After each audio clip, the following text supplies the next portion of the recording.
What up? It's your boy, the ATX Sooner, back with another video, and I wanted to try something new out. I wanted to see if we can introduce something new to the channel, get a little structure going on here. So, and I'm still playing with the name. I'm not sure because Wednesdays is sometimes slow for me when it comes to thinking of ideas.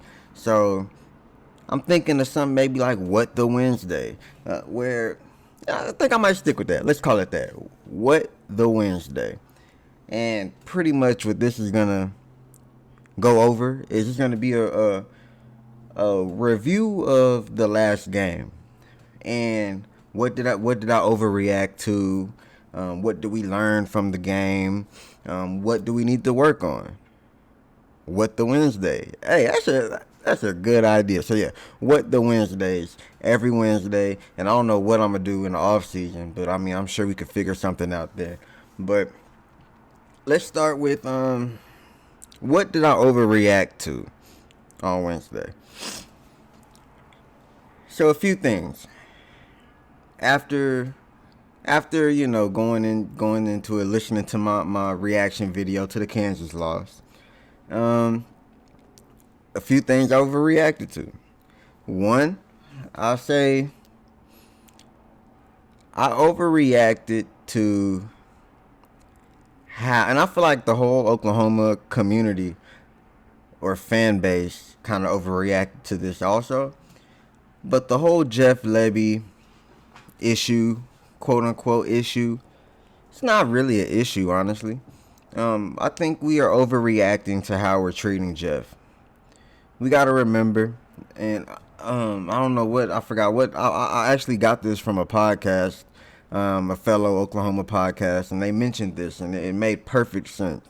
Made me realize I did overreact to that. Man, I wish I could remember what it was because I would definitely give you guys your credit for coming up with this idea. But we got to remember when Jeff Lebby was their head coach or offensive coordinator at Ole Miss. That head coach was an offensive mind. So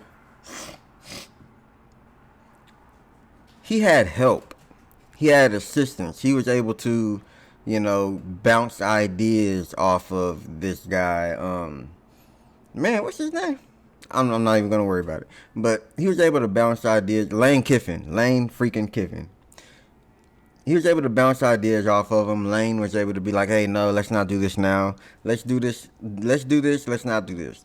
So we got to remember, Jeff is really learning still. He's still in his learning stages where he doesn't have anybody to tell him what's right and what's wrong, what we should and what we shouldn't do. And I think that we have to give him that opportunity to learn. And at the end of the day, we still have a great offense. I mean, is it as balanced as we would like it to be? No. But I don't think that that's a Jeff problem. I think that our running backs, offensive line, whatever the case may be, they're just not performing the way he would expect them to do. So whenever I look at the questionable play calls that I saw last week, they're there. They're definitely questionable play calls to complain about. Let's put it that way. But to overreact and be like, fire Jeff Lebby, complete overreaction. And I never said fire him. I said it was hard not to say fire him. But let's just be real. Who are we going to replace him with if we did let him go? He is one of the better offensive coordinators in the league right now. So I would say we're in good hands with Jeff Lebby. We just got to be patient, give him time, understand that he's going to make mistakes. Some of these play calls are going to be questionable. And also we got to realize that some of these things aren't in his control. He can make the right play call, but the running back got to hit the hole right. He got to be patient. The offensive line got to block correctly, Sorry for the sniffles, man. I got allergies bad today. But I would say that's something that I overreacted to. Also, our defense. Now, don't get me wrong. I still would say that compared to how the expectation that I have, the standard that I have for our defense, we played like trash that game. I will not take that back. We did play like trash. But if you look at the circumstances where Danny got hurt, obviously we expect Kanik to step up, be a leader, be better, be more vocal, be whatever the case may be Danny. But Danny's in like his his third or fourth year here. He has the experience. This is Kanik's like ninth game starting. He doesn't even have a full year under his belt to be able to vocalize that, take over that leadership at the snap of a finger. And then the young man that we had replacing Danny, he really did play good. We can't hold him to the same standard as Danny because Danny is the leader of the team. So that's another thing I would say I overreacted to, our linebackers. The whole missing tackles thing, all that, the lack of discipline, the lack of execution, that's all still there. That's all still a thing. I don't take none of that back. That is something that I expect us to be better at, and I'm pretty sure that, not even pretty sure, I know that us as a team, or that team expects more from that defense when it comes to that. What did I learn? So, when it comes to what I learned in that Kansas loss, we learned that we've always known that we have competitive depth everywhere but the running back position. But I've learned that, next year, if, say, Danny goes pro or whatnot, and I'm pretty sure he will. I don't see why he wouldn't go pro. But we're in good hands next year. We're going to be young, don't get me wrong, so there's going to be mistakes. And we're going to be in the SEC, so the mistakes is going to have to be learned and corrected fast. But we are in good hands when it comes to our talent. The recruits that are coming in, these young players, they're going to end up balling out by their sophomore, junior year.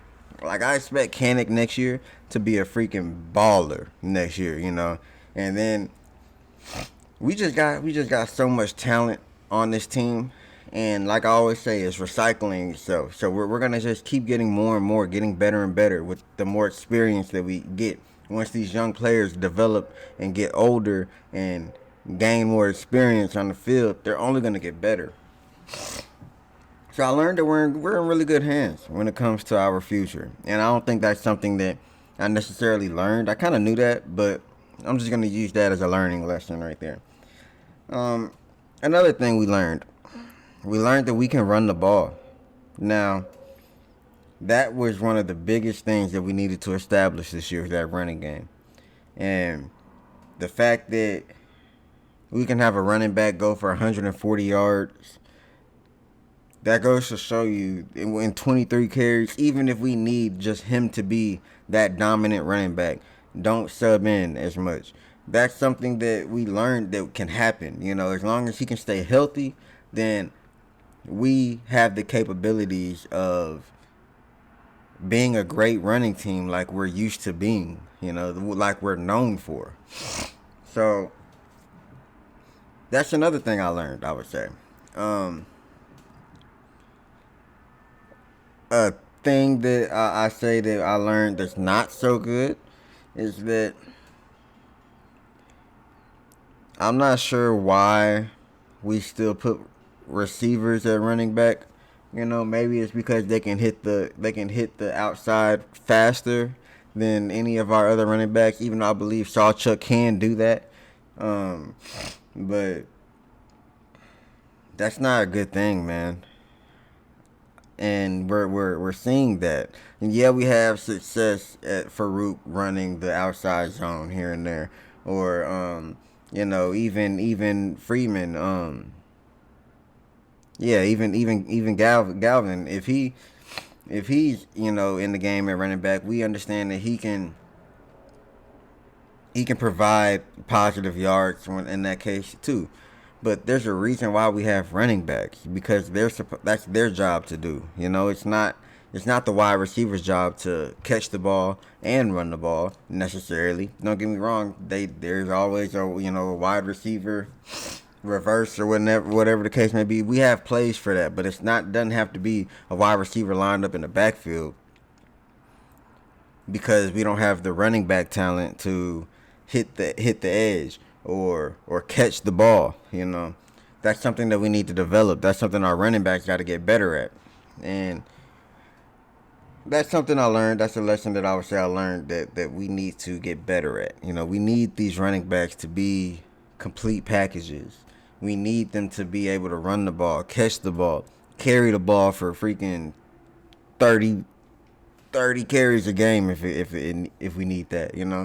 Um, but yeah, we learned that our running game can be a thing, and if we establish that from this point forward, on top of Dylan Gabriel doing his thing, then we're good. But a lesson for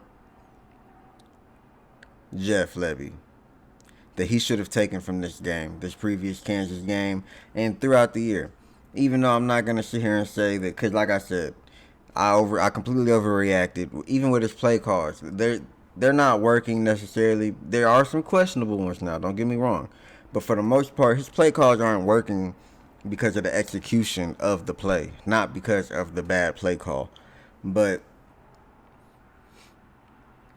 a lesson that should have been learned in this Kansas game is that we need to have balance, and that's why I said that might not be the case. It might be something that we've always tried to establish as balance. It's just we don't have the execution when it comes to running the ball. But this Oklahoma offense has shown you that we can throw the ball. It has now shown you that we can run the ball. If we make the decision to run the ball, we can run the ball. So let's just do both. Let's stay balanced. Let's have DG run the ball here and there. Let's have all of our running backs run the ball here and there. We're locked in on one. We're definitely locked in on one, but we have seen these running backs do great, or not great, but we've seen them do better than what they've done. So we against Florida State. Look at that. That's a playoff team right now, and they've shown us that we can run the ball against a playoff team. With Sawchuk and Barnes. So I understand there's a whole injury thing. There's a pattern when it comes to that. You gotta practice. So if you're not practicing, you're not gonna play. Everybody knows that. So if an injury is holding them back from practicing, then we don't get to see that. So we might be requesting for one running back to play the game. Put him in. But if he didn't practice the week before, then he doesn't necessarily deserve to play, because you got running backs that did practice every day of the week, put that work in, and they gonna get the nod before he do. So we gotta remember, man, we can't really overreact to these things like we have been doing as Oklahoma fan base. I get it. We're passionate. We want what's best for this team. We want the bragging rights. We want to be able to brag about this team. But man, we also got to be realistic and look at the things and really think about what we're asking for.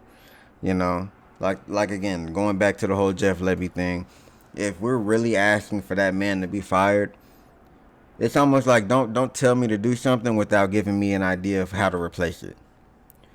And that's exactly what we're doing. We're saying fire Jeff Lebby.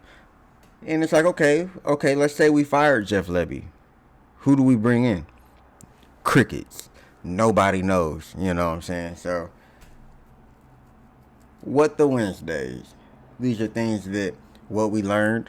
These are things what we have issues with, what we need to change.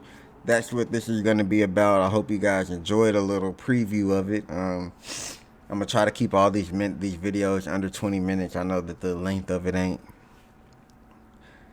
Shorter videos are better. So that's what I'm going to try to contain myself to a shorter video. But I'm going to start introducing new topics or new segments. That way that eventually this channel can turn into a podcast where I have enough segments where I can do just one long form thing and release it throughout the week, and clips, whatever the case may be. I'm just giving y'all a little. I'm freestyling right now. I'm just giving y'all a little insight of what the future of this channel can be. Um, but yeah, I mean, it's your boy, the ATX Tuner. Thank you for tuning in. What the Wednesday? I hope you guys like that. I'm kind of, like I said, I'm just freestyling this stuff. So hope you guys enjoy that. And I'm gonna continue to do this from here on out until we win the national championship. Putting that energy in the air, but ended it off on positive energy. You guys know it. I'm always praying for you guys. I hope you're praying for me. Um, you had to go to work this morning. I'm at work right now making this video, but don't let the things that you want to do stop you from doing the things that you need to do. I don't want to be at work right now. I know you don't want to be at work right now. You didn't want to wake up this morning at 5 o'clock in the morning, 6 o'clock in the morning. I know you didn't. I didn't either.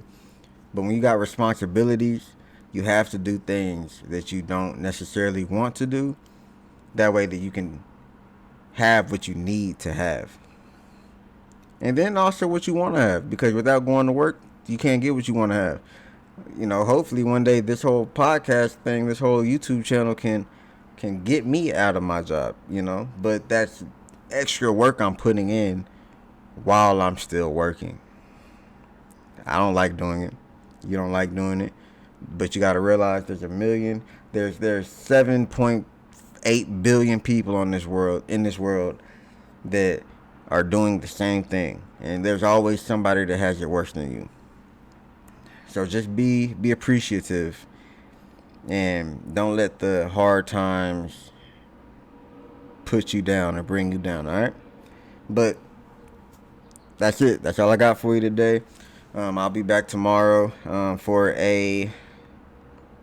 Do I want to do it tomorrow or do I want to do it on Friday? I don't know. I kind of like doing it on Friday. It seems like everybody drops their expectation videos for the next game on Thursdays. I don't know. I'll either do it tomorrow or I'll do it Friday. Either way, we'll talk about it. We'll see, what Bedlam. It's Bedlam week. So, them boys are locked in. That's why I'm wearing all black. I'm going to be wearing the all black this week because it's got to be a murder scene. We got to show out, But, yeah. I'm out of here, man. Stay true to yourself and do what's best for somebody else. It's in your DNA. Bye.